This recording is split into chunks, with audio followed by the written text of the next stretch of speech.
മാളികപ്പുറം എന്നുള്ള സിനിമയാണ്. സിനിമ കണ്ടിട്ട് ഇറങ്ങിയപ്പോൾ ഞാൻ ആദ്യം പറഞ്ഞത് നമുക്ക് ഈ കുട്ടിയെ ഹീറോ ആക്കിയിട്ടൊരു പടം എടുക്കണം. അപ്പം മനു എന്നോട് ചോദിച്ചു, ദേവനന്ദയെ കിട്ടിയില്ലെങ്കിൽ അവന് കിട്ടിയില്ലെങ്കിൽ ഈ പ്രോജക്റ്റ് ഇല്ല. വേറെ സബ്സ്റ്റിറ്റ്യൂട്ട് എൻ്റെ മനസ്സിലില്ല. ദേവാദിനുള്ള കുട്ടിയാണ്. ആ കുട്ടിയാണ് ഈ പടത്തിൻ്റെ ക്ലാപ്പ് അടിച്ചത്. ഭാവിയിലെ മഞ്ജു വാര്യരാണ്. Oh my God. ദിനചേട്ടൻ പറഞ്ഞാണ് ഒരു ഇന്റർവ്യൂല് എന്നെ കാസ്റ്റ് ചെയ്യുന്ന പറഞ്ഞ അച്ഛനടുത്ത് വെച്ച് അച്ഛൻ പറഞ്ഞു ഞാൻ ഇത് നിന്നെ കാസ്റ്റ് ചെയ്യുന്നത് എനിക്ക് പറഞ്ഞ നല്ല പിള്ളേരെ അവന് അങ്ങനെ ഒരു ഇന്റർവ്യൂല് പറഞ്ഞിട്ടുണ്ട്. ഒരാള് വലുതാവുന്നതും നന്നാവുന്നതൊക്കെ അയാളുടെ സെൽഫ് ക്രിയേഷനിൽ കൂടെയാണ്. പൃഥ്വിരാജ് ഇപ്പോൾ ഇന്നത്തെ ഈ ഒരു പൊസിഷനിലെത്തി അതെന്ന് പറഞ്ഞ് സുകുമാരൻ പറഞ്ഞു കൊടുത്തുകൊണ്ട് മാത്രമാണോ? ഇപ്പോൾ വരുന്നവരെല്ലാം ബിസിനസ് മൈൻഡാണ്. അപ്പോൾ അവരുടെ ആൾക്കാരെ മാത്രം വെച്ച് പടം എടുക്കും. അവരുടെ സങ്കേതം അവർ മാത്രമായിട്ട് ഇങ്ങനെ നിൽക്കും. വേറെ ആരെയും അവരെ അടുപ്പിക്കത്തില്ല. എൻ്റെ ഏറ്റവും നല്ല ഫ്രണ്ട് കുഞ്ചനാണ്. എന്നെക്കുറിച്ച് എന്ത് പരാതി ഉണ്ടെങ്കിലും ഇന്നിര എൻ്റെ വൈഫ് കുഞ്ചൻ്റെ ഭാര്യ ശോഭയാണ് വിളിച്ചു പറയുന്നത്. ഞാൻ തമാശക്കാരനാണ്. വീട്ടിൽ അവരൊക്കെ എൻ്റെ മക്കളൊക്കെ വീട്ടിൽ നിന്ന് സംസാരിക്കുമ്പോൾ സുഹൃത്തുക്കളോട് തോളി കേട്ടൊക്കെയാണ് വർത്താനം പറയുന്നത്. ചില പടങ്ങൾ എടുക്കുമ്പോൾ പറയും അച്ഛൻ ഇത് കുഴപ്പമായിരിക്കണം, മോശമായിരിക്കും എന്ന് പറയും. ഞാൻ ചുമ്മാ ചിരിയുടെ പൈസ ബുദ്ധിമുട്ടി കഷ്ടപ്പെട്ടുകൂടെ എടുക്കുമ്പോൾ ഇല്ല ഞാൻ പറഞ്ഞതല്ല അച്ഛൻ്റെ ഇഷ്ടം. അതുപോലെ സംഭവിച്ചിട്ടുണ്ട്. പക്ഷേ ഇത് എല്ലാവരും അവരെല്ലാം കണ്ട് ഭയങ്കരമായിട്ട് എൻജോയ് ചെയ്യും. ഭയങ്കരമായിട്ട് 100% ഷുവറാണ്. സ്വന്തം മണിയമ്പിള്ള രാജചേട്ടൻ, വെൽക്കം രാജേട്ടാ. നമസ്കാരം. ഫസ്റ്റ് തന്നെ പറയട്ടെ, ഒരു സോൾട്ട് ആൻഡ് പെപ്പർ ലുക്കിലൊക്കെ ഭയങ്കര ഹാൻസം ആയിട്ടുണ്ട്. ഇപ്പോൾ തൊടുപുഴ ഷൂട്ടിംഗ് നടക്കുന്നുണ്ട് മോഹൻലാൽ ശോഭന പടത്തിൽ. അതിനകത്ത് ഞാൻ ഒരു വളരെ ഇമ്പോർട്ടൻറ്റ് റോൾ ചെയ്യുന്നുണ്ട്. അപ്പോൾ അതിനുവേണ്ടി 1.5 മാസം അടിയും വളർത്തി മുടി പൊടിക്കറ പഠിച്ചേക്കുന്നത്. ഓ ശരി. അതുകൊണ്ടാണ് തൊപ്പി വെച്ചേക്കുന്നത്. കാണിക്കില്ലല്ലേ? അപ്പോൾ അതുകൊണ്ടാണ് അറിയുന്നത്. അത് കഴിഞ്ഞാൽ ഇതെടുക്കും. എന്താണ് ഇത് ഗു എന്നൊക്കെ അങ്ങനെ ഒരു എല്ലാവരും വിചാരിക്കും. എൻ്റെ ചിലർ ചോദിച്ചു എന്താണ് ഗുളിയൻ. പിന്നെ ഗുളിക എന്നിട്ടാണ് ഗുളിക എന്നിട്ടാ നിങ്ങൾ ഈ ചോദ്യം ചോദിക്കില്ല, കോമൺ അല്ലേ. ഇതിനകത്തൊരു ആൾക്കാർ എന്താണ് കൂന്ന് ആലോചിച്ചില്ല. അതാണ് ശരിക്കും ഈ ട്രെയിലർ കണ്ടപ്പോൾ നമുക്ക് അതിനകത്തുനിന്ന് ഏകദേശം ഒരു ചെറിയ പിക്ചർ കിട്ടി എന്ത് വിഷയമാണ് സംസാരിക്കുന്നത് എന്നുള്ളത്. അപ്പം ഗുളികൻ, യക്ഷി, പ്രേതം, പഴയ കഥകൾ, പഴയ കെട്ടുകഥകൾ, അങ്ങനെയുള്ള കാര്യങ്ങളൊക്കെ. പക്ഷേ ഇതിനകത്ത് പ്രേതം, ഭൂതം, യക്ഷിയൊന്നുമില്ല. ഗുളികനാണ്. ഗുളികനാണ് ഗുളികനാണ് നമ്മുടെ ഉള്ളത്. ഈ ഗുളികൻ ഇതിനകത്തൊരു ഇമ്പോർട്ടൻറ്റ് ക്യാരക്ടറാണ് സിനിമയിൽ. മെയിൻ സബ്ജക്റ്റ് അതാണ്. അവൻ പുള്ളി വളരെ പോസിറ്റീവാണ്, എല്ലാവരെയും ഹെൽപ്പ് ചെയ്യും. ഗുളികനും ദേവനന്ദയായിട്ടുള്ള കാര്യങ്ങളൊക്കെ ഉണ്ട്. അപ്പോൾ അതാണ് നമ്മൾ ഗു എന്ന് പേരിട്ടത്. ഓക്കെ. അപ്പം ഈ സ്ക്രിപ്റ്റ് ഫസ്റ്റ് കേൾക്കുമ്പം ഇത് കേട്ടപ്പോൾ എനിക്കിത് ചെയ്യണം അങ്ങനെ എത്തിയതല്ല. അല്ല, ഞാൻ വേറൊരു സബ്ജക്റ്റാണ് ഇതിൻ്റെ ഡയറക്ടർ മനുവായിട്ട് സംസാരിച്ച് വെച്ചിരുന്നത്. അപ്പം ഞങ്ങൾ തമ്മിൽ കാഷ്വലി ഇന്നൊരു സിനിമയ്ക്ക് വന്നു കഴിഞ്ഞിട്ട് മാളികപ്പുറം എന്നുള്ള സിനിമയാണ്. സിനിമ കണ്ടിട്ട് ഇറങ്ങിയപ്പോൾ ഞാൻ ആദ്യം പറഞ്ഞത് നമുക്ക് ഈ കുട്ടിയാണ് സ്റ്റാർ, ഈ കുട്ടിയെ ഹീറോ ആക്കിയിട്ടൊരു പടം എടുക്കണം. പക്ഷെ അങ്ങനെ ഒരു സബ്ജക്റ്റ് നമുക്ക് ഇവിടെ കിട്ടാനാ. പുള്ളി പറഞ്ഞാൽ നമുക്ക് ആലോചിക്കാം എന്ന് പറഞ്ഞ് പോയി. അത് കഴിഞ്ഞ് കുറേ ദിവസം കഴിഞ്ഞപ്പം 1 മാസമുള്ളപ്പോൾ എൻ്റെ മോൻ നിരഞ്ജൻ കോഴിക്കോട് ഷൂട്ടിംഗ് ഉണ്ട്, അവിടെ നിന്ന് വിളിച്ചു. പക്ഷെ മനു വന്നൊരു സ്ക്രിപ്റ്റ് പറഞ്ഞു, അച്ഛൻ ഒന്ന് കേൾക്കണം, ബ്യൂട്ടിഫുൾ സ്ക്രിപ്റ്റ്. അപ്പം ഞാൻ ആലോചിച്ചു, ഈ ജനറേഷൻ്റെ ആളാണ് എൻ്റെ മോനൊക്കെ. അയാളൊക്കെ വന്നിട്ട് ഇങ്ങനെ പ്രേതം, യക്ഷീഭൂതം എന്നുള്ളതും വിശ്വസിക്കുന്ന ആളെല്ലാം പേടിയില്ലാത്ത ആളാണ്. ഞാനൊക്കെ ബേസിക്കലി പേടികളുണ്ട്. അപ്പോൾ അയാൾ എന്നെ ഈ പടം കേൾക്കണം എന്ന് പറയണമെങ്കിൽ ന്യൂജനൊക്കെ അങ്ങനെ ഞാൻ വന്ന് കേൾക്കുന്നു, ഇഷ്ടപ്പെട്ടു. ഞാൻ എൻ്റെ വൈഫിനെ കേൾപ്പിക്കുന്നു, മൊത്തം ഭാര്യയും കേൾപ്പിക്കുന്നു. 14 പേരെടുത്ത് കഥ പറയുന്നുണ്ട്. ഈ 14 പേർക്കും മനോഹരമായിട്ട് പുള്ളി വിടാതെ നമ്മുടെ മനു പറയും, ബ്യൂട്ടിഫുള്ളായിട്ട് പറഞ്ഞു. അപ്പോഴാണ് ഞാൻ ഈ ദേവനന്ദ പോയി കാണുന്നത്. ഇവർക്കെല്ലാം കഥ ഇഷ്ടപ്പെട്ടു. ഇനി അടുത്ത സ്റ്റെപ്പ് ദേവനന്ദയെ കിട്ടുമെന്ന് നോക്കാം. അപ്പം മനു എന്നോട് ചോദിച്ചു, ദേവനന്ദയെ കിട്ടിയില്ലെങ്കിൽ അവന് കിട്ടിയില്ലെങ്കിൽ ഈ പ്രോജക്റ്റ് ഇല്ല. വേറെ സബ്സ്റ്റിറ്റ്യൂട്ട് എൻ്റെ മനസ്സിലില്ല. അങ്ങനെ ആരെങ്കിലും വെച്ചൊരു സബ്ജക്റ്റ് ഇടുന്ന ഒരു പുതിയ കുട്ടി വെച്ചെന്നിട്ടുണ്ടെങ്കിൽ ഇതായില്ല. ഈ കുട്ടിയുടെ ഒരു വെർസറ്റാലിറ്റിയും ടാലൻസും ഒക്കെ നമുക്കറിയാം. അങ്ങനെ ദേവനന്ദരെ വീട്ടിൽ ചെന്നു. ദേവനന്ദരെ അച്ഛനെന്ന് കാരണം അവർക്കും ഭയങ്കര ഇഷ്ടപ്പെട്ടു. അങ്ങനെയാണ് ഈ പടത്തിലേക്കുള്ള ലാൻഡിങ്. അതിനകത്ത് ഹ്യൂമറുണ്ട്, സെന്റിമെന്റ്സ് ഉണ്ട്, നമ്മളെ ഭയപ്പെടുത്തുന്ന സീനുകളുണ്ട്. എന്ന് വെച്ചിട്ട് ആൾക്കാർ ഉമ്മാക്കിയാണെങ്കിൽ പേടി എല്ലാവരിലും ഉള്ള സംഭവമാണ്. ഞാനൊക്കെ ഭയങ്കരമായിട്ട് പേടിക്കുന്ന ആളാണ്.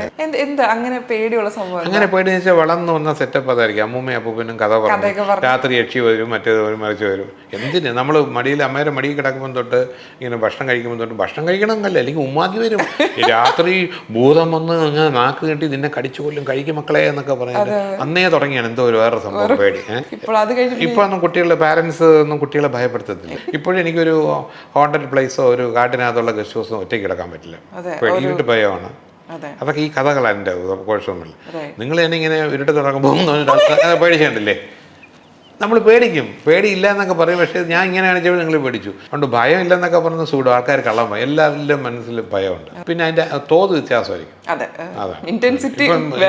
ഇപ്പം നിങ്ങളൊരു സാധനം കണ്ടിരിക്കുന്ന ഞെട്ടത്തേ ഉള്ളൂ. ഞാനാണെങ്കിൽ ഒരു ഞെട്ടല്ല, ഞാൻ ബോധം കെട്ട് വീഴും. പേടിയുടെ റേഷ്യോ കൂടുതലാണ് ഞാൻ പറയുന്നത്. അപ്പം എങ്ങനെയാണ് നിരഞ്ജൻ ചേട്ടനെ കാസ്റ്റ് ചെയ്യാനുള്ള ഒരു ഐഡിയയിലേക്ക് വന്നത്? അല്ല, ഞാനല്ല കാസ്റ്റ് ചെയ്തത്. നിരഞ്ജൻ ഡയറക്ടറെ വിളിച്ചു, എനിക്ക് ഇതിനകത്ത് എന്തെങ്കിലും ഒരു വേഷം തരണം എന്ന് അങ്ങോട്ട് ഡയറക്ടർ ചോദിച്ചു. എൻ്റെ അടുത്ത് വെച്ച് ഞാൻ പറയുമല്ലോ, അതൊന്നുമില്ല, അതൊക്കെ വേറെ ആർട്ടിസ്റ്റിലൊക്കെ ചെയ്യേണ്ടതെന്ന് പറയും. അപ്പോൾ ഇതിനകത്ത് സാധാരണ മുത്തശ്ശിമാരെ കഥ പറയുന്നത്, മുത്തശ്ശിയൊക്കെ മരിച്ചുപോയി തറവാട്ടിൽ.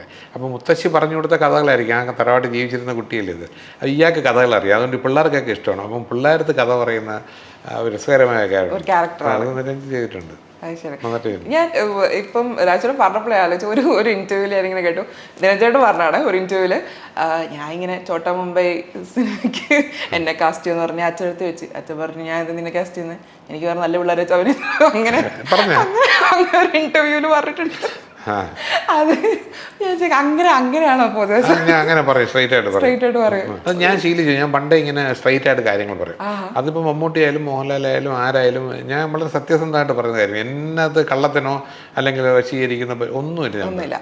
ഞാൻ ഈ ഇവിടുത്തെ പ്രൊഡ്യൂസേഴ്സ് ഡയറക്ടേഴ്സിൻ്റെ ചാൻസ് ചോദിക്കാറേ ഇല്ല. അന്ന് 75 അഭിനയിക്കാനായിട്ട് വന്ന സമയത്ത് ആ സമയത്ത് ഇങ്ങനെ അഭിനയിക്കാൻ വേണ്ടി വീട് തോറും കയറി ഇറങ്ങി ആൽബമായിട്ട് നടന്നൊക്കെ കഷ്ടപ്പെട്ടിട്ടുണ്ട്. മണിയമ്പിള്ള കഴിഞ്ഞെല്ലാം രംഗത്ത് വന്നതിന് ശേഷം ഞാൻ അങ്ങനെ എന്താ പറയുക, എന്നെ ആവശ്യമുണ്ടെങ്കിൽ അവർ വിളിക്കും. ഞാൻ ചോദിച്ചു കഴിഞ്ഞാൽ അവർക്കൊരു ബുദ്ധിമുട്ട്, ഫ്രണ്ട്ഷിപ്പ് പോവുകയും ചെയ്യും എന്നൊക്കെ പറഞ്ഞിട്ട് അവർക്ക് ഒരു വിഷമം തോന്നില്ല. വിഷമം ഉണ്ടെങ്കിൽ അവരെന്നെ വിളിക്കും, അപ്പോഴും ഞാൻ പോകും. അതുവരെ ഞാൻ ഇരിക്കാതെ, എനിക്ക് ജീവിതത്തിൽ രസങ്ങളില്ല, അങ്ങോട്ടും ഇങ്ങോട്ടും പോലും പരിപാടിയൊക്കെ ഉണ്ടല്ലോ. അതെ, ഈ ഇപ്പം ആ ഒരു ടൈം ലൈനും കട്ടു നമ്മളിപ്പോൾ പ്രസന്റ് വരുന്നുണ്ടല്ലോ ഇൻഡസ്ട്രിയിൽ, ഈ ഒരു ഡിഫറൻസ് എങ്ങനെയുള്ളത്? ഭയങ്കര ഒരു ഡിഫറൻസ് ഫീൽ ചെയ്യുന്നത്. അല്ല, അന്നത്തെ കാലം നമ്മളെല്ലാം സിൻസിയറായിരുന്നു. നമുക്ക് ഭയങ്കര, ഞങ്ങളെല്ലാം ഭയങ്കര പാഷനും സിനിമയിൽ എങ്ങനെയെങ്കിലും കയറി പറ്റണം എന്ന് പറഞ്ഞ സംഭവം. അന്നത്തെ കാലത്ത് ക്യാരവനുമില്ല, ഞങ്ങളെല്ലാം ഒന്നിച്ച് ഡിസ്കസ് ചെയ്യും. ഇപ്പോൾ വരുന്നവരെല്ലാം ബിസിനസ് മൈൻഡാണ്. എങ്ങനെ വരാം, ഇത് നിന്ന് എങ്ങനെ ചെയ്യാം, അങ്ങനെ ചെയ്യാം. അവർക്കെല്ലാം ഓരോ അജണ്ടകളുണ്ട്, സംഭവങ്ങൾ. അപ്പോൾ അവർ അവരുടെ ആൾക്കാരെ മാത്രം വെച്ച് പടം എടുക്കും. അവരുടെ സങ്കേതം അവർ മാത്രമായിട്ട് ഇങ്ങനെ നിൽക്കും, വേറെ ആരും അവരെ അടുപ്പിക്കത്തില്ല, ഒന്നുമില്ല. നമ്മളൊക്കെ നല്ല ഫ്രണ്ട്ഷിപ്പ് ഉണ്ട്. ഇപ്പം അങ്ങനെയുള്ള ഫ്രണ്ട്ഷിപ്പുകൾ ഉണ്ടോയെന്ന് എനിക്ക് സംശയം. എല്ലാവരും അവരവരുടെ കാര്യം നോക്കാനോ അവരവരുടെ എന്താ പറയുക ബിസിനസ് തന്നെ ഇങ്ങനെ അങ്ങനെയൊക്കെ നോക്കി പോകുന്നവരാണ്. അതെ. അപ്പോൾ ഇപ്പോഴുള്ള സിനിമ സെറ്റുകളിൽ ഏറ്റവും കൂടുതൽ മിസ് ചെയ്യുന്ന ഒരു ഫാക്ടർ ഇതാണോ? എനിക്കങ്ങനെ മിസ് തോന്നാറുണ്ട്. പക്ഷേ നിങ്ങൾ ഇപ്പം നിങ്ങളുടെ ഒരു ഫ്രണ്ട്സ് ഗ്രൂപ്പ് ഉണ്ടല്ലോ, അല്ലാണ്ട് ഔട്ട് ഓഫ് സിനിമ, അല്ലാണ്ട് നിങ്ങളുടെ ആ പഴയ അതൊക്കെ ഉണ്ട്. എനിക്കൊക്കെ ഞാൻ രാവിലെ 7 മണിക്ക് എണീറ്റ് കഴിഞ്ഞാൽ കുളിച്ച് റെഡിയായിട്ട് ഞാൻ ഫോൺ വിളിയിൽ തുടങ്ങും ഫ്രണ്ട്സിനെ. എനിക്ക് ഫ്രണ്ട്സ് ഇല്ലാത്തൊരു ദിവസമില്ല. ഫ്രണ്ട്സ് ഇല്ലെങ്കിൽ തീർന്ന് ഞാൻ എന്ത് ചെയ്യും? നമ്മുടെ കാര്യങ്ങൾ പറയാൻ എല്ലാ കാര്യങ്ങളും നമുക്ക് വൈഫിൻ്റെ അടുത്തും മക്കളുടെ പറയാൻ പറ്റും. അല്ലാതെ വരുന്ന നമ്മുടെ മനസ്സിൽ വരുന്ന തമാശകളും കാര്യങ്ങളും ഒക്കെ നമുക്ക് ഫ്രണ്ട്സിൻ്റെ അടുത്തല്ലേ പറയാൻ പറ്റും. പിന്നെ നമ്മൾ ഒരുപാട് കാര്യങ്ങളിൽ ഹെൽപ്പ് ചെയ്യുന്നതൊക്കെ ഫ്രണ്ട്സൊക്കെ ഇല്ല. ആരാണ് ഇൻഡസ്ട്രിയിൽ ഏറ്റവും ഒരു ബെസ്റ്റ് ഫ്രണ്ട് എന്ന് പറയാൻ പറ്റുന്ന ആളാണ്? ഇൻഡസ്ട്രിയിൽ ബെസ്റ്റ് ഫ്രണ്ട് എൻ്റെ ഏറ്റവും നല്ല ഫ്രണ്ട് കുഞ്ചനാണ്. കാര്യം അന്ന് ഞാൻ 75 വരുമ്പോൾ പുള്ളി സിനിമയിലൊക്കെ കോമഡി വേഷങ്ങളൊക്കെ ചെയ്യുന്നുണ്ട്. അപ്പോൾ ഞങ്ങൾ എന്നെ കൊച്ചിനെ ഫാനോ പരിചയപ്പെടാം. അന്ന് പരിചയപ്പെട്ടതിന് ശേഷം പുള്ളി എൻ്റെ മുറിയിൽ വരും. എന്നിട്ട് പറയും ഇങ്ങനെ, ഈ RS പ്രഭുവിൻ്റെ പടത്തിൽ ഒരു വേഷമുണ്ട്, ഒരു ജോലിക്കാരൻ്റെ വേഷം. ഞാൻ മൈസൂരിലൊരു പടത്തുണ്ട്, അതിന് ഒഴിവൊന്ന് വിളിച്ചു നോക്കും. 100 150 രൂപ കിട്ടിയ അത്രയായില്ല. അന്ന് 100 രൂപ തുടങ്ങിയ കയറുകയാണ് അവൻ. അവർ പറയും. പിന്നെ പുള്ളി ഷൂട്ടിങ്ങിന് പോയിട്ട് ഞാൻ മൈസൂരിലൊരു പടത്തിൻ്റെ ഷൂട്ടിങ് വരുന്നു. സുധീർ കുമാറിന് വേണ്ടി ഞാൻ വാങ്ങിച്ച ഒരു ബനിയനുണ്ട്, എനിക്കൊരു ബനിയൻ തരും. അന്ന് തുടങ്ങിയ ഫ്രണ്ട്ഷിപ്പ് നമ്മൾ ഇന്നും തുടരുന്നുണ്ട്. ഞങ്ങൾ രണ്ടുപേരും അടുത്തടുത്ത മാസം. പുള്ളി കല്യാണം കഴിച്ചത് ഏപ്രിൽ 28 ഞാൻ മെയ് 27 നെക്സ്റ്റ് ഇയർ ഒരു വർഷം കഴിഞ്ഞാണ്. പിന്നെ ഞങ്ങൾക്ക് 2 മക്കൾ, അങ്ങേർക്ക് 2 പെൺമക്കൾ 2 ആൺമക്കളാണ്. അപ്പം എന്നെക്കുറിച്ച് എന്ത് പരാതി ഉണ്ടെങ്കിലും ഇന്ന് എൻ്റെ വൈഫ് കുഞ്ചൻ്റെ ഭാര്യ ശോഭയാണ് വിളിച്ചു പറയുന്നത്. അപ്പം ഫാമിലി തമ്മിൽ അത്ര അടുപ്പമാണ്. അപ്പോൾ എൻ്റെ ക്ലോസസ്റ്റ് ഫ്രണ്ട് കുഞ്ചൻ തന്നെയാണ്. എൻ്റെ ഒരു സിനിമയിൽ എനിക്ക് വേഷമില്ലെങ്കിലും ഞാൻ പറയും, ഒരു ഷോട്ടെങ്കിലും കുഞ്ചൻ അഭിനയിച്ചേ പറ്റുള്ളൂ, കുഞ്ചൻ ഇടും ഞാൻ. അങ്ങനെ പലർക്കും ചെയ്യാം, അങ്ങനെ ആരും ചെയ്യില്ല. ഇപ്പം വീട്ടില് രാജേട്ടൻ എങ്ങനെയാണ് പൊതുവെ ഇതുപോലെ തന്നെ മക്കളുമായിട്ടൊക്കെ? പേരന്റ് ആണോ? അല്ല, ഞാൻ തമാശക്കാരനാണ്. വീട്ടിൽ അവരൊക്കെ എൻ്റെ മക്കളൊക്കെ വീട്ടിൽ നിന്ന് സംസാരിക്കുമ്പോൾ സുഹൃത്തുക്കളോട് തോളി കേട്ടൊക്കെയാണ് വർത്താനം പറയുന്നത്. ഞാനൊക്കെ എൻ്റെ അച്ഛനെ പേടിക്കുന്നത്. ഇവർക്കൊക്കെ ഭയങ്കര സ്നേഹമാണ്, ഭയങ്കര ഫ്രണ്ട്ഷിപ്പാണ് കൂടുതൽ. അപ്പൊ ഇവരുടെ കൂടെ ടൈം സ്പെൻഡ് ചെയ്യുമ്പോൾ അവരെന്താ കൂടുതൽ സിനിമ ഫോക്കസ്ഡ് ആയിട്ടൊക്കെ സംസാരിക്കുന്ന ആൾക്കാരാണോ? പിന്നെ അവർ സിനിമ താല്പര്യമുണ്ട്. മോനെ എന്നെക്കാളും കൂടുതൽ സിനിമ. ഞാൻ ഇൻസ്റ്റിറ്റ്യൂട്ടിലൊക്കെ പഠിക്കുന്ന സിനിമയൊക്കെ ഒരു 2000 സിനിമ ഉണ്ടെങ്കിൽ ഒരു 6000 സിനിമ കണ്ടിട്ടുണ്ട്. എല്ലാവരും അത് കാണാൻ, എല്ലാ പടങ്ങളും കാണാൻ റിവ്യൂസ് പറയും. ഞാൻ ചില പടങ്ങൾ എടുക്കുമ്പോൾ പറയും, അച്ഛൻ ഇത് കുഴപ്പമായിരിക്കണം, മോശമായിരിക്കും എന്ന് പറയും. ഞാൻ ചുമ്മാ ചിരിയുടെ പൈസ ബുദ്ധിമുട്ടി കഷ്ടപ്പെട്ട് എടുക്കുമ്പോൾ ഇല്ല, ഞാൻ പറഞ്ഞതല്ല അച്ഛൻ്റെ ഇഷ്ടം, അതുപോലെ സംഭവിച്ചിട്ടുണ്ട്. പക്ഷെ ഇത് എല്ലാവരും അവരെല്ലാം കണ്ട് ഭയങ്കരമായിട്ട് എൻജോയ് ഭയങ്കരമായിട്ട് ഇത് തിയേറ്ററിൽ കാണേണ്ട ഒരു പടം കേട്ടോ. തിയേറ്ററിൽ എക്സ്പീരിയൻസ് ഉള്ളതാണ്. ഭയങ്കര സൗണ്ടും മ്യൂസിക്കും ഫോട്ടോഗ്രാഫിയും പിന്നെ VFX ഇതൊക്കെ വെച്ചിട്ട് ഗംഭീരമായിട്ടാണ്. അതിൻ്റെ ഒരു സ്നീക്ക് പീക്ക് എന്ന് പറഞ്ഞാൽ ട്രെയിലറിൽ നമുക്ക് ഭയങ്കര എവിഡൻ്റ് ആണ്. ഒന്ന് എല്ലാവരുടെയും പെർഫോമൻസ് ഇങ്ങനെ ഹൈലൈറ്റ് ചെയ്ത് പോകുന്നുണ്ട് കുറച്ചായിട്ട്. പക്ഷെ ആ ചെറിയ പോർഷനിൽ നമുക്ക് മനസ്സിലാവും ദർ ഇസ് മോർ, ഇനിയുണ്ട് ഒരുപാട് എന്നുള്ളത്. ഈ പടത്തിന്റെ ആദ്യം മോഹൻലാലിന്റെ ഒരു നറേഷൻ ഉണ്ട്. മലയപ്പുറത്തില് മമ്മൂട്ടിയായിരുന്നു, ഇതിൽ മോഹൻലാലാണ്. അതിൽ നിന്നുള്ള ഒരു സെന്റൻസ് ആണ് നമ്മൾ ട്രെയിലറിൽ ഇട്ടിരിക്കുന്നത്. അവസാനം വരുന്നുണ്ട് യഥാർത്ഥത്തിനും സത്യത്തിനിടയ്ക്കുള്ള ഒരു നേർത്ത ലോകം. അതൊക്കെ ഞാനും മോഹൻലാലിന്റെ ഫ്രണ്ട്ഷിപ്പ് വെച്ച് പുള്ളി ചെയ്തതാണ്. ഇപ്പം ഗൂ എന്ന് പറഞ്ഞ സിനിമ തിയേറ്ററിലേക്ക് വരുമ്പോൾ രാജേട്ടൻ എക്സ്പെക്ട് ചെയ്യുന്ന ഒരു കൈൻഡ് ഓഫ് റെസ്പോൺസ് എങ്ങനെയാണ്? കുട്ടികളുടെ ഒരു ഇറച്ചി കയറ്റം ഉണ്ടാവും. അപ്പൊ അതിന്റെ കൂടെ നാച്ചുറലി പാരന്റ്സും വരണമല്ലോ. അപ്പൊ ഈ അഭിപ്രായങ്ങൾ കേൾക്കുമ്പോൾ ബാക്കി പിള്ളേരും വരുമല്ലോ, യങ്സ്റ്റേഴ്സ് യൂത്തും വരുമല്ലോ. എന്തായാലും ആരെയും ഈ പടം കാണുന്ന സമയം ഒരു സെക്കൻഡ് പോലും നിരാശപ്പെടുത്തില്ല. പടം അത്ര സ്പീഡാണ്. രാജുവിന്റെ ഇതിനകത്ത് അഭിനയിച്ചിട്ടില്ല? ഞാൻ അഭിനയിച്ചിട്ടുണ്ട്. ട്രെയിലറിൽ കണ്ടില്ലല്ലോ. അങ്ങനെ ഞാൻ എന്നെ ഇട്ട് ആൾക്കാർ വരണ്ടേ തിയേറ്ററിൽ? അല്ല, ഈ കുട്ടിയാണ് എന്റെ നമ്മുടെ ഹൈലൈറ്റ്. ദേവനന്ദയാണ്. ഉഗ്ര പെർഫോമൻസ് ആണ്. അല്ല, ട്രെയിലറിൽ നമുക്ക് തിയേറ്ററിൽ വന്നിട്ട് അവർ കാണുമല്ലോ. എന്റെ നല്ല സെന്റി സീൻസ് ഒക്കെ ഉണ്ട്. പക്ഷെ അതൊന്നും ഇതിനകത്ത് കാണിക്കേണ്ട ആവശ്യം. അതാണ് സർപ്രൈസ് എലമെന്റ് അല്ലേ? അതാണ്, അതൊരു വൺ ഓഫ് ദ സർപ്രൈസസ്. അയ്യോ, അല്ല, അത് കുഴപ്പമില്ല. എന്താണെന്ന് അറിഞ്ഞില്ല, ഒരു സീരീസ് എന്താണെന്ന് അറിഞ്ഞില്ല. വേണ്ട, പെട്ടെന്ന് അടയാറിലെ കാര്യം പറഞ്ഞല്ലോ. അപ്പൊ ഞാൻ എൻ്റെ മൈൻഡിൽ ഇങ്ങനെ ഓടിയൊരു സാധനമാണ്, നമ്മൾ ഇപ്പോഴുള്ള ഈ ഒരു മീഡിയയിൽ വർക്ക് ചെയ്യുന്ന നല്ല ഫിലിം ഫീൽഡിലുള്ള ആൾക്കാർക്ക് ആ ഒരു ടൈമിലെ ഒരു സ്ട്രഗിളോ അല്ലെങ്കിൽ ആ ഒരു ടൈമിലെ ഒരു സിനിമ സെറ്റപ്പ് ഒന്നും അറിയില്ല. അവരുണ്ടായിട്ടില്ല. എന്താ പറയുക, അന്ന് ചെന്നൈയിൽ മദ്രാസ് എന്ന് പറയണം, മദ്രാസിൽ മാത്രമേ ഷൂട്ടിംഗ് ഉള്ളൂ. ഏതെങ്കിലും ഒരു പടത്തിന്റെ ആരുടെങ്കിലും ഒരു ഔട്ട്ഡോർ ചെറുതുരുത്തിയിൽ വന്നാലേ ഷൊർണൂരൊക്കെ. അപ്പോൾ അന്ന് സ്റ്റുഡിയോ പോലും കയറാൻ പറ്റില്ല. ഇതിപ്പോൾ ഇവിടെ മുക്കിനും മൂലയിലൊക്കെ ഷൂട്ടിംഗ് നടക്കില്ല. എവിടെയെങ്കിലും ചെന്ന് കാണാം, ഫോണിൽ വിളിച്ച് പറയാം, എല്ലാം ചെയ്യും. ഒരു പടം അഭിനയിച്ചത് ഓടാണെങ്കിൽ അപ്പം തന്നെ 1 കോടിയോ 2 കോടിയോ 3 കോടിയോ പറയാം ആക്ടറിന്. മനസ്സിലായില്ലേ?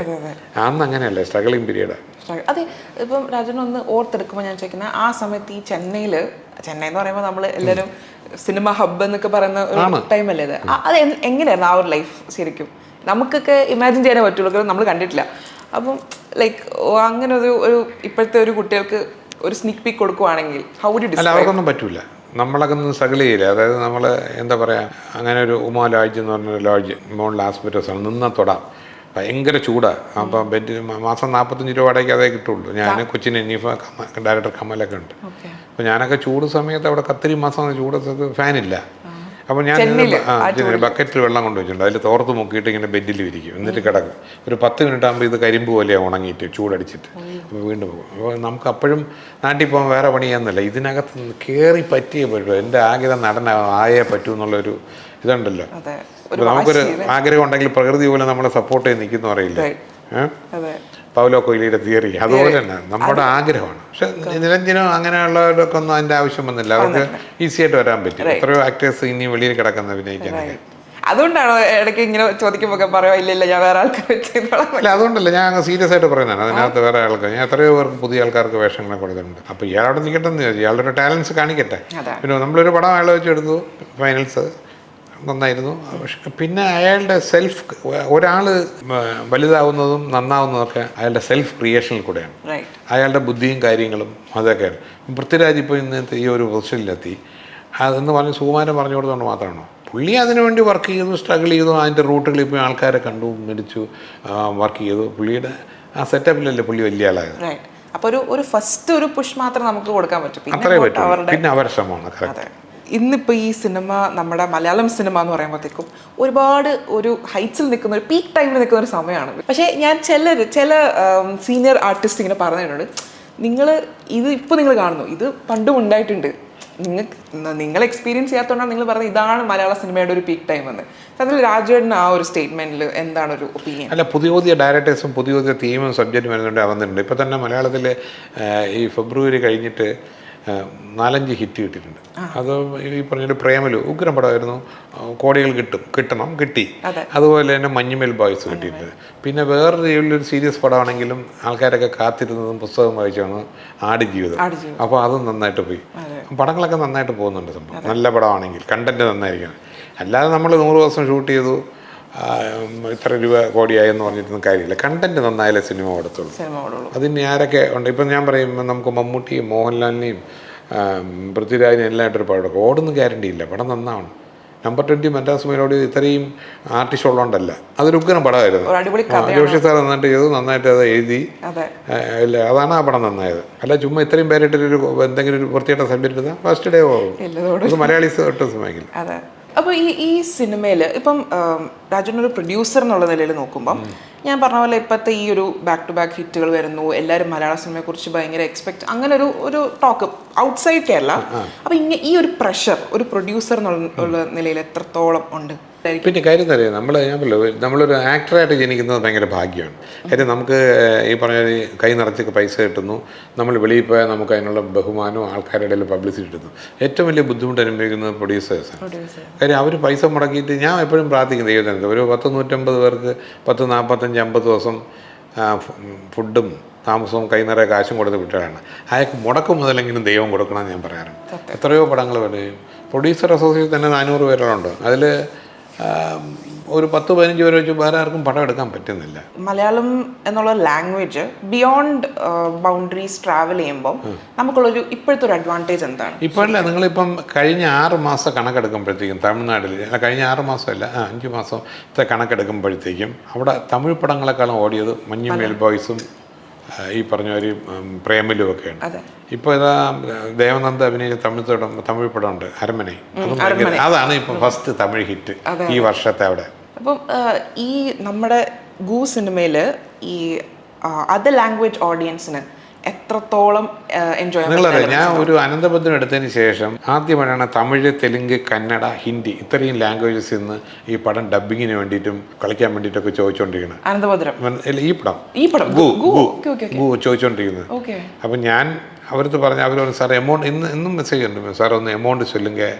ഞാൻ പറഞ്ഞ ഒരു കാര്യം പറയാം, ഞാനൊരു 8 മാസമായിട്ട് ഈ പടത്തിൻ്റെ പിറകിലാണ്. കഴിഞ്ഞ ആഗസ്റ്റിൽ ഷൂട്ടിംഗ് തുടങ്ങി, അതിൻ്റെ പിറകിൽ ടെക്നിക്കൽ വർക്ക്, ഗ്രാഫിക്സിന്, VFX ഓപ്ഷനൊക്കെ ഒരുപാട് സമയമെടുത്ത്.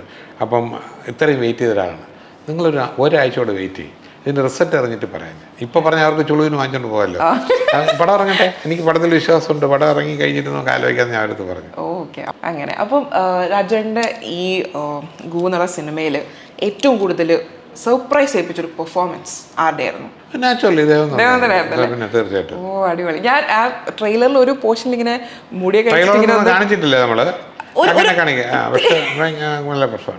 ഒരു മുടിയൊക്കെ കഴിച്ചിട്ട് ഇങ്ങനെ നോക്കുന്ന ഒരു സീനൊക്കെ ഉണ്ട്. ലൈക്ക് ഭയങ്കര ഒരു കുഞ്ഞു കുട്ടി ഭയങ്കര ദൈവാധീനമുള്ള കുട്ടിയാണ്. ആ കുട്ടിയാണ് ഈ പടത്തിന് ക്ലാപ്പ് അടിച്ചത്. ഷൂട്ടിംഗ് സമയത്ത് ഒരു തടസ്സമോ ഒരു മഴയോ ആർക്കെങ്കിലും ടെക്നീഷ്യൻ അസുഖം ഒന്നും വന്നിട്ടില്ല. അടിപൊളിയായിട്ട് പോയി. ഭാവിയിലെ Manju Warrier. Oh my God, Devananda ഇത് കേൾക്കുന്നുണ്ടോ? ഓഡിയൻസ് കേൾക്കുമല്ലോ. അതെ അതെ, നിങ്ങളെല്ലാം ഫസ്റ്റ് ഡേ പടം കാണണം, എന്നെ വിളിക്കണം, അഭിപ്രായം പറയണം കേട്ടോ. ഞാനും പല പടത്തിൻ്റെയും പ്രൊമോഷൻ പോയിട്ട് നമ്മൾ അതിനെക്കുറിച്ച് കൊള്ളാമെന്ന് ഒക്കെ അല്ലേ പറയാൻ പറ്റുള്ളൂ പറയുള്ളൂ. പക്ഷേ ഇത് സത്യസന്ധമായിട്ട് പറയുന്നത് ആണെന്ന് നിങ്ങൾക്ക് 17-ാം തീയതി മനസ്സിലാവും. അപ്പോൾ എന്തായാലും ഞങ്ങൾക്ക് എല്ലാവർക്കും ഒരുപാട് പ്രതീക്ഷയുണ്ട്. ആൻഡ് ഓൾസോ വി ഹോപ്പ് ഇതൊരു വലിയ സക്സസ് ആയി മാറട്ടെ. Thank you. നിങ്ങളുടെ നാക്ക് പൊന്നായിരിക്കട്ടെ. ടിക്കറ്റ് എടുത്ത് കയറുന്ന ആരെയും നിരാശരാക്കി ആക്കത്തില്ല. കാര്യം ഇതൊരു പ്രത്യേക എക്സ്പീരിയൻസാണ്, ഒരു തിയേറ്റർ എക്സ്പീരിയൻസ് ഉള്ള, അല്ലെങ്കിൽ നിങ്ങളൊരു സൗണ്ട് നിങ്ങൾ എൻജോയ് ചെയ്യും, മ്യൂസിക് നിങ്ങൾ എൻജോയ് ചെയ്യും, ഇതിനകത്തുള്ള VFX നിങ്ങൾ എൻജോയ് ചെയ്യും. പിന്നെ ഇതിനകത്ത് നിറച്ച് ഹ്യൂമറും ഉണ്ട്, സെൻറ്റിമെൻസും ഉണ്ട്, നല്ല പാട്ടുകൾ ഇതിനകത്ത് പ്ലേസ് ചെയ്തിട്ടുണ്ട്. എല്ലാം കൊണ്ടും 1 മിനിറ്റുള്ളിൽ നിങ്ങൾ തിയേറ്ററിൽ ബോറടിക്കില്ല, അത്രയും.